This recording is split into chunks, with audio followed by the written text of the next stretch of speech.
All right, hello guys, welcome aboard. Today I'm going to be tackling the day 11 of this Advent of Cyber, 2024 from TryHackMe, or no?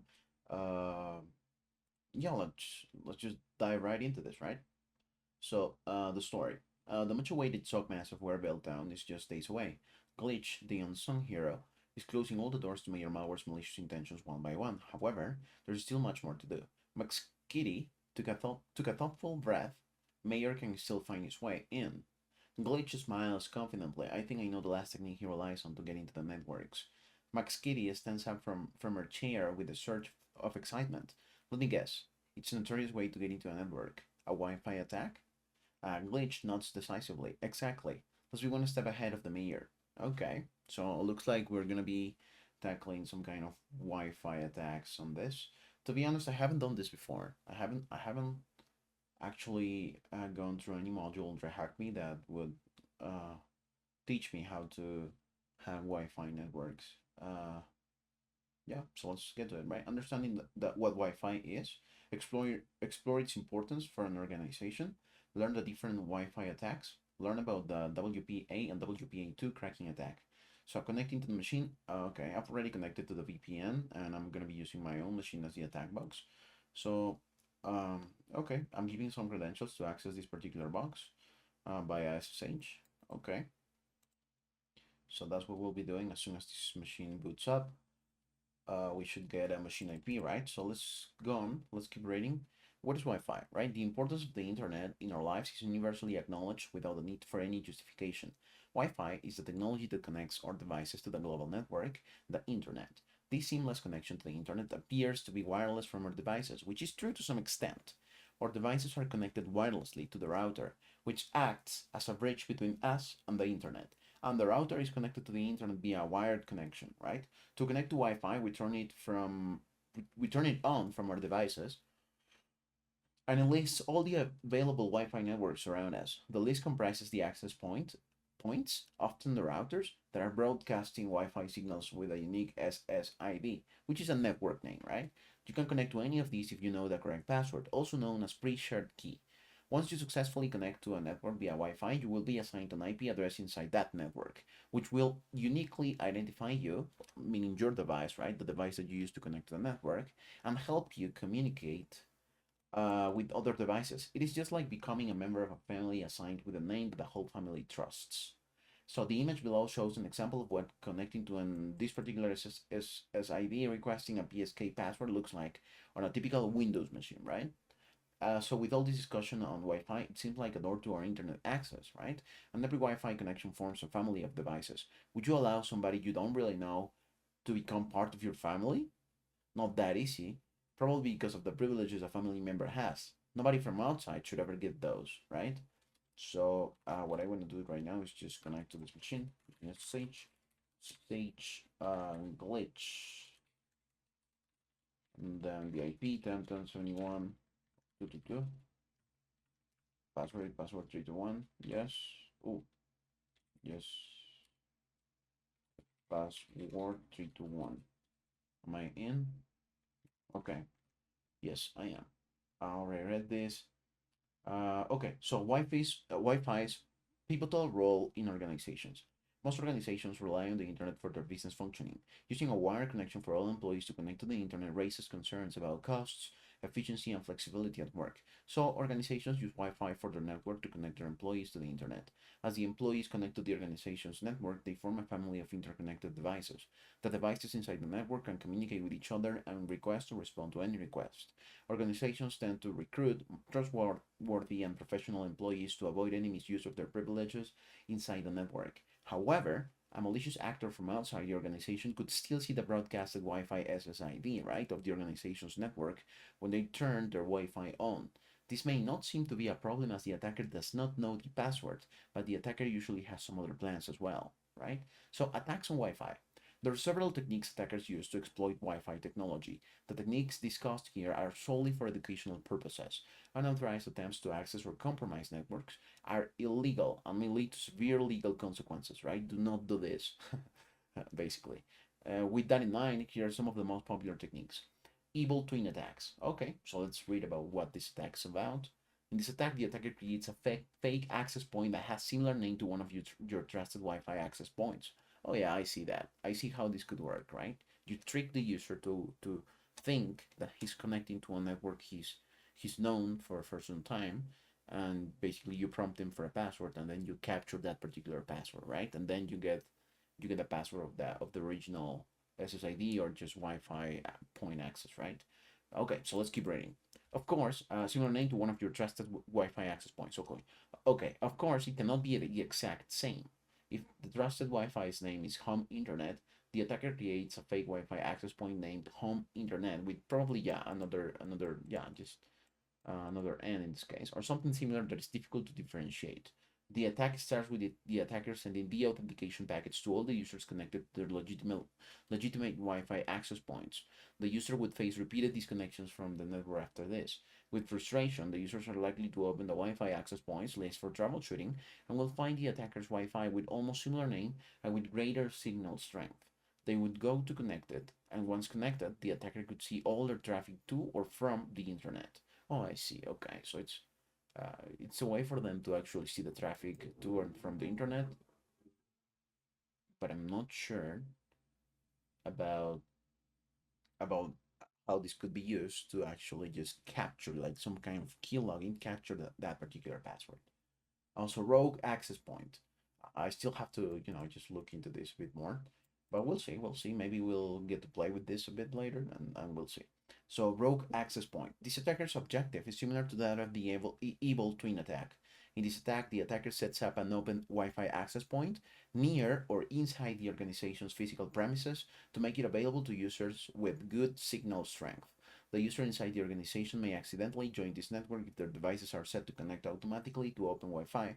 The attacker can intercept all their communication after the user connects to this rogue access point. Then comes WPS attack. So Wi-Fi protected setup was created to allow users to connect to their Wi-Fi using an 8-digit PIN without remembering complex passwords. However, this 8-digit PIN is vulnerable in some networks due to its insecure configuration. The attack is made by initiating a WPS handshake with a router and capturing the router's response, which contains some data related to the PIN and is vulnerable to brute force attacks. Some of the captured data is brute forced, and the PIN is successfully extracted along with a pre-shared key. Okay. WPA and WPA2 cracking. So Wi-Fi protected access WPA was created to secure wireless communication. It uses a strong encryption algorithm. However, the security of this protocol is heavily influenced by the length and complexity of the pre-shared key. While cracking WPA, attackers start by sending the authentication packets to a legitimate user of the Wi-Fi network. Once the user disconnects, they try to reconnect to the network, and a four-way handshake with the router takes place during this time. Meanwhile, the attacker turns its adapter into monitor mode and captures the handshake. After the handshake is captured, the attacker can crack the password by using brute force or dictionary attacks on the captured handshake file. So Max Kitty looks to Glitch and asks, "What kind of attack are you thinking of demonstrating, Glitch?" And then Glitch responds. Glitch paces back and forth before coming to a sudden stop and says, "Today I will be showing you how WPA and WPA2 cracking attacks work." Okay. WPA and WPA2 cracking. Okay, as mentioned above, WPA and WPA2 cracking begins by listening to Wi-Fi traffic to capture the four-way handshake between a device and the access point. Since waiting for a device to connect or reconnect can take some time. What is here? Okay, a dictionary of, I guess, potential passwords for this attack. Okay, let's keep reading. Since waiting for the device to connect or reconnect can take some time, the authentication packets are sent to disconnect the client, forcing it to reconnect and initiate a new handshake, which is captured. After the handshake is captured, the attacker can crack the password PSK by using brute force or dictionary attacks on the captured handshake file. Okay. Yeah, basically it turns in monitoring mode or device in monitoring mode, and then he checks the access, the handshake takes place, and then he captures that particular handshake, right? Okay, so the four-way handshake. The WPA password cracking process involves capturing a Wi-Fi network's handshake to attempt a PSK at password decryption. First, an attacker places their wireless adapter into monitor mode to scan for networks, then targets a specific network to capture the four-way handshake. Once the handshake is captured, the attacker runs a brute force or dictionary attack using a tool like AirCrackNG to attempt to match a word list against the passphrase. The WPA four-way handshake is a process that helps a client device like your phone or laptop, and a Wi-Fi router confirm they both have the right password or pre-shared key, right? Before securely connecting. Here's a simplified rundown of what happens. So router sends a challenge. The router or access point sends a challenge to the client asking it to provide it knows to prove it knows the network's password without directly sharing it. So a client responds with encrypted information. The client takes this challenge and uses the PSK to create an encrypted response that only the router can verify if it also has the correct PSK. Router verifies and sends confirmation. If the router sees the client's response matches with what it okay verifies and sends confirmation, right? If the router sees the client's response matches what it expects, it knows the client has the right PSK. The router then sends its own confirmation back to the client. Final check and connection established. The client verifies the router's response, and if everything matches, they finish setting up the secure connection. This handshake doesn't directly reveal the PSK itself, but involves encrypted exchanges that depend on the PSK. Okay. So the vulnerability. The vulnerability lies in the fact that an attacker can capture this four-way handshake if they are listening when the device connects. With the handshake data, they can use it as basis to attempt offline reinforcing or dictionary attacks. Essentially, they try different possible passwords and test each one to see if it would produce the captured handshake data, eventually cracking the PSK if they get a match. So the practical. On our current SSH session, run the command IW and then DEV. Okay, this will show any wireless devices under configuration that we have available for us to use. Okay, so we have this particular interface WLAN2. Exactly this. So the device interface WLAN2 is available to us, and there are two important details to take away from this output that will be useful to us. So the ADDR is the MAC BSSID of our device. Okay. BSSID stands for Basic Service Set Identifier, and it's a unique identifier for a wireless device or access point's physical address. So the type is shown as managed. This is the standard mode by most Wi-Fi devices like laptops, phones, etc. to connect to Wi-Fi networks. In managed mode, the device acts as a client, connecting to an access point to join a network. There is another mode called monitor, which we will discuss shortly. So now we would like to scan for nearby Wi-Fi networks using our WLAN device. We can use sudo this dev WLAN to scan. The dev WLAN to specifies the wireless device you want to work with, and scan tells IW to scan the area for available Wi-Fi networks. That's what we will be running right now. I don't think I have to add this dot at the end. So okay, the dev WLAN specifies the wireless device you want to work with, and scan tells to scan the area for available Wi-Fi networks, right? And then last scene, apparently we got some output here. Capability signal. Last scene.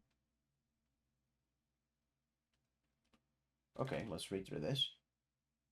Okay, this is exactly what I got. So there's a lot of information to dissect here, but here are the most important details that indicate that this device is an access point. So the BSSID and SSID of the device are O2. BSSID, where are you? Where are you at, boy? Extended support rates. Maybe this is the one. No, SSID is malware. Okay, and of the device are these and malware AMP. I do get the malware, but where's the other thing? Oh, it's in the beginning. Okay, found it. Since the SSID is shown, this means that the device is advertising a network name, which access points do not allow clients to discover and connect to the network. So the presence of RSN, robust security network, indicates the network is using WPA2.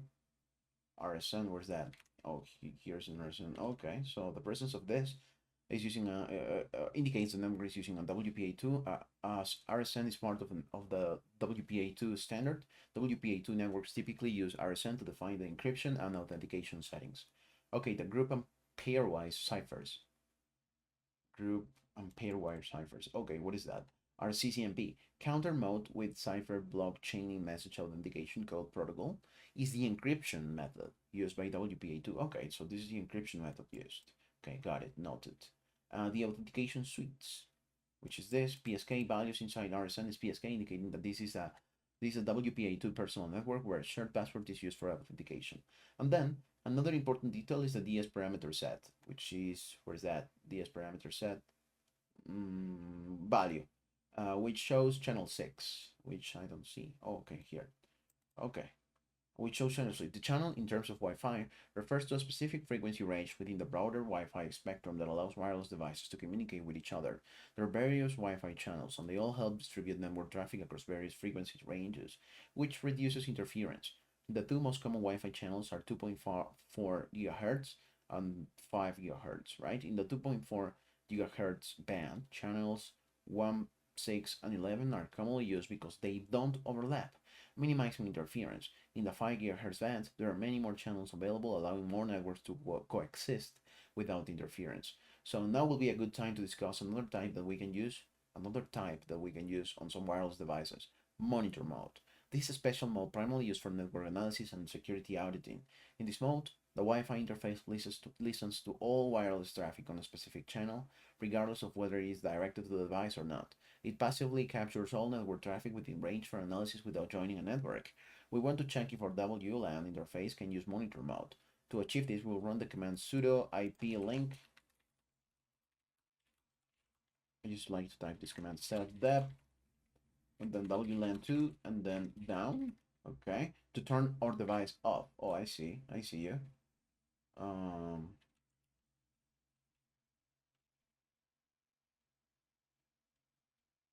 okay, we've turned it off. Then we will switch modes with sudo iw dev WLAN2, and then set type monitor. And what happens now? What now? What now? Type monitor. Oh, you see? So it changed the type, right? For it wasn't managed. And now since we run this command, it's in monitor mode. So apparently we can set this particular interface to monitor mode.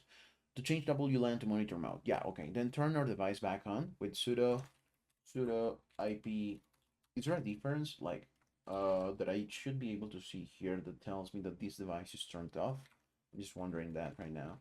So set dev WLAN2 and then app. And then is there a difference? Oh yeah, you see, there's channel. So apparently that's the thing, the only different thing, right? Okay, let's keep going. Monitor, yeah, it's up. Okay, we can confirm that our interface is in monitor mode with the command sudo iw dev. Okay, sudo iw dev wlan2 and then info. And we can see that our device is indeed in monitor mode and that they're running in channel number 1, right? Okay. Now let us create one more SSH session. We want to have two separate terminals. Or do we?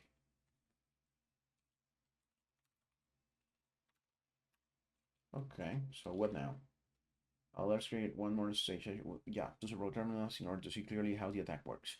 You can align the SSH terminals however you like, but here's an example of how it should look like. So we're ready. Okay, so we're connected to the same box, right?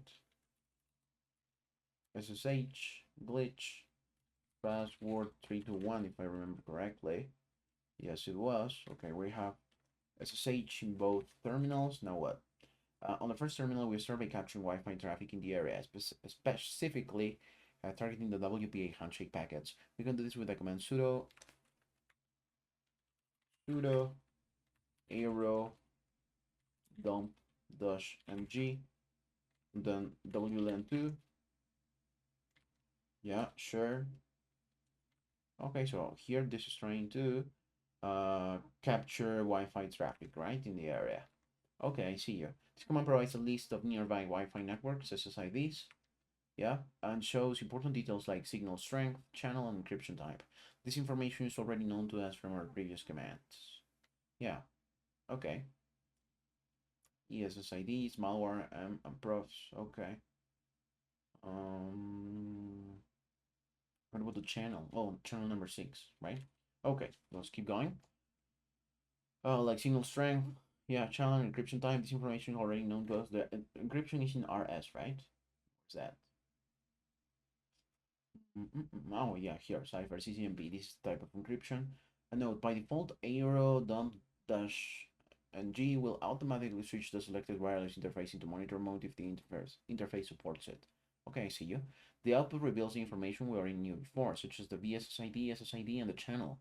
However, in this particular output, we are also given the channel where target SSID is listed in channel 6, right?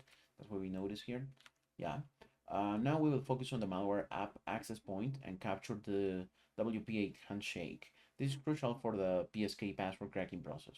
So first, in a current terminal, let us cancel this using Control C. Okay, cancel quitting, and then execute the command sudo and then arrow dump -g -c, which is we're specifying the channel with this parameter. I'm assuming correctly, of course, VSSID, and then we're specifying the VSSID 0000. Okay, too many zeros, like my bank account. Now -w output file. Okay, I guess that's the output, the name of the output file that we're going to be printing this to, I'm assuming. So this command targets the specific network channel and MAC address of the access point for which you want to capture the traffic and saves this information to a few files that start with the name output file. Okay, a few files. Isn't this only one file? Let's start with the name output file. Okay, these files will be used to crack the PSK. The ultimate goal of this command is to capture the four-way handshake. It will first check for any clients that may be connected to the access point. Okay, if a client is already connected, then we can perform a deauthentication attack. Otherwise, for any client that connects, we will capture the four-way handshake. In this particular scenario, a client is already connected. The output will look the same at first until we receive the information about the connected client, which will be displayed at the bottom of our output. It is important to leave this command running until we are done with the attack. Okay, I see you. Let's leave this running until we're done with the attack. Okay, it should take between 1 to 5 minutes before receiving the client information. In our case, it will show like this. Okay, note that the station section, which is, where's that? Here, okay. The station section, oh, we got it. The station section, what? It shows the devices VSSID MAC of this particular MAC, right? That is connected to the access point. This is the connection that we'll be attacking. Now we are ready for the next step. I guess the next step is to deauthenticate this particular client from the network so that we can then capture the handshake, right? When he tries to reconnect to it. Because we're in monitor mode, right? We're listening. Okay, on the second terminal, we will launch the deauthentication attack. Yeah, okay, because the client is already connected, we want to force them to reconnect to the access point. Forcing it to send the handshake packets, we can break this down into 3 simple steps. The authentication packets, forcing a reconnection, and capturing the handshake. Okay, I understand that. So the tool AirPlayNG sends the authentication packets to either a specific client targeted attack or to all clients connected to an access point broadcast attack. These packets are essential disconnect commands that force the client to drop its currently Wi-Fi connection. Okay, so I understand that you can also run this in I like broadcasting this message so that you're going to be disconnecting all the devices that are connected to this particular Wi-Fi network, which if you want to be stealth and cautious with this, you might just want to deauthenticate one particular client, right? Yeah. Okay, so these are packets are essentially disconnect commands that force the client to drop its current Wi-Fi connection. Okay, then forcing a reconnection. When the client is disconnected, it automatically tries to reconnect to the Wi-Fi network. During this reconnection, the client and access points perform a four-way handshake as part of the re-authentication process. So then we capture the handshake, right? This is where our error damping comes into play because it will capture this handshake as it happens, providing the data needed to attempt the WPA2 cracking. So we could do this with this particular command. The command is sudo a replay -g -0. Is that it? Yeah, it's a 0. Then 1. Why? What does that mean? I don't understand. -a, I understand it means MAC address, right?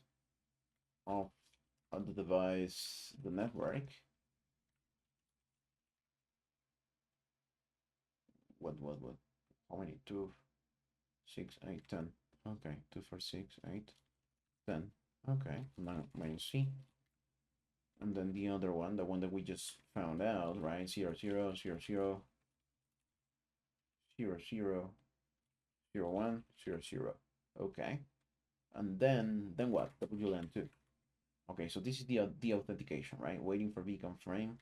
on channel 6. Well, we haven't specified any channel here. The minus C.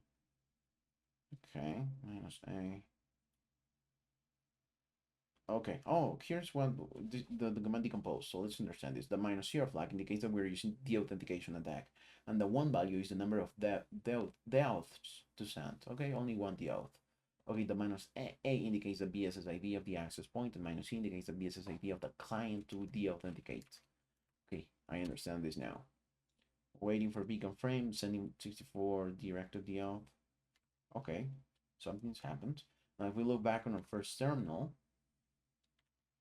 we will see the WPA handshake shown on the top right of our output. WPA handshake, yeah.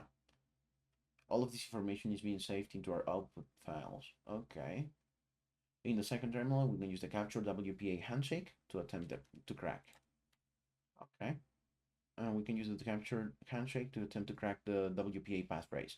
We'll be performing a dictionary attack in order to match the passphrase against each entry in a specified word list file. A shortened version of the infamous rockU.txt word list has already been provided for us to use. This is located in the home glitch directory, which is in this directory, right? rockU. Output cap will do this for us, where the minus A2 flag indicates the WPA2 attack mode. The minus V, okay, this is the command, right? Okay, this is where it's located. Okay, hold up, I skipped a line, I think. Has already been provided as for it. This is located here, and then if the passphrase is weak and the appears in the word list, it will eventually be cracked. The command to use is sudo crack -g minus A 2, and then minus V, and then 0 2 0 0 0 0 0 0, and then more 0 0 2 4 6 8 10. Yeah, and then minus U, which is to specify the word list. But I guess we can simply say rockU.x without the full path. And then we're gonna be output, because we have how many files? Like too many files that contain. Let's start with output, and then there's just any of them, and then cap, because they all end in cap. No, not all of them, only one. Okay.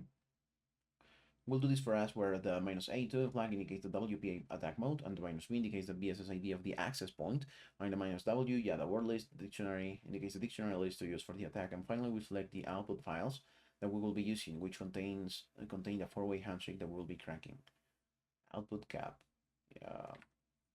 But why can't I simply, I guess I can also just select that particular file, right? Because it's the only file that you can see that contains this cap type of file, right? But we'll do as they stated, just so we avoid issues, okay? Did it crack? Key found, fluffy, champ 24. Okay. Key found, redacted. Yeah, here, we found it. Okay, so note, if you get a package containing EA poll data unable to process this AP error, this means that you run aircrack prior to the handshake being captured, or that the handshake was not captured at all. If that's the case, then redo all of these steps in order to capture the WP handshake. This was not the case for us. We got it correct the first time. So with a PSK, we can now join the malware m_AP access point. In a typical engagement, we would do this to inspect the new network, right? Or in some cases, joining the access point is enough to show impact. First, press Ctrl+C on the terminal that has aerodump ng running in order to stop the aerodump ng process. We do this because we will not be able to join the Wi-Fi network while aerodump ng is running due to the fact that we are actively using the interface in monitor mode. Okay, so we have to stop that. So let's stop quitting. Okay. Okay.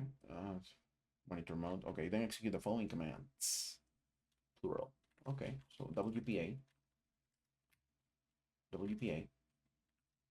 pass phrase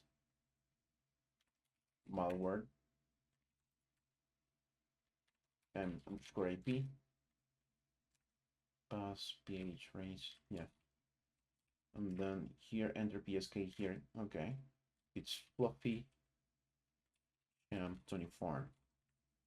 Is this correct? And then config. No, if you get an error key cannot get Wi-Fi information error, you can ignore it. You will also notice the WPA supplicant has automatically switched our WLAN interface to managed mode. Has it? I want to check. It's still monitor mode, so you can see. Oh, maybe the last command will do that. So sudo, yeah, WPA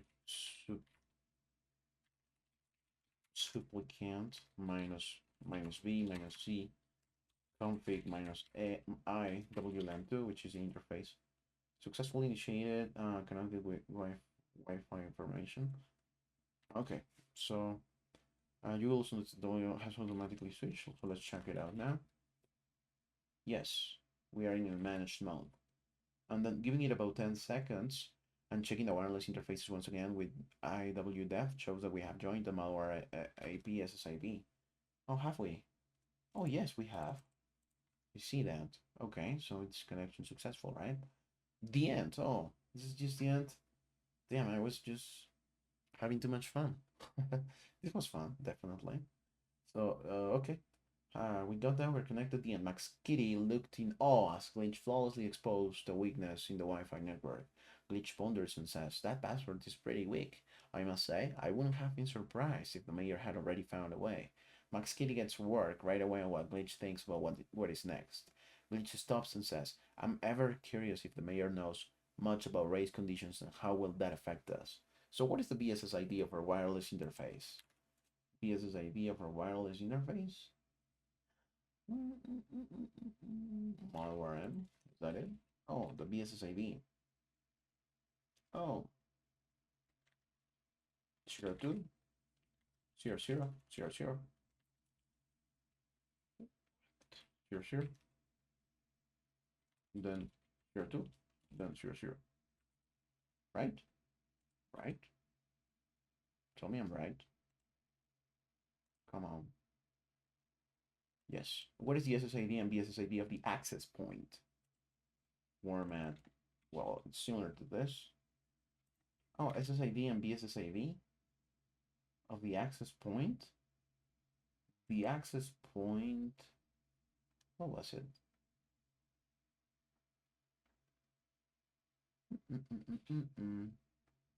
Malware AMP.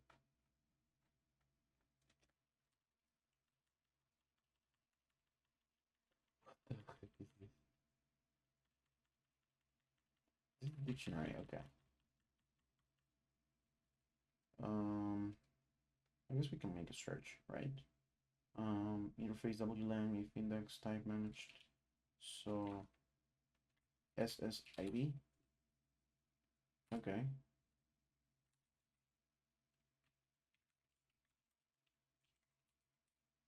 Next. Not here, not in the manual. Previous. Damn.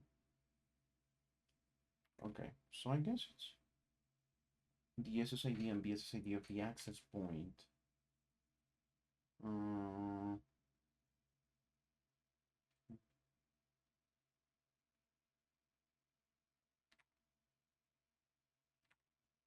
SSID is malware M, right? Malware M underscore AP, and then the BSSID is 02 00 00 00 00 00.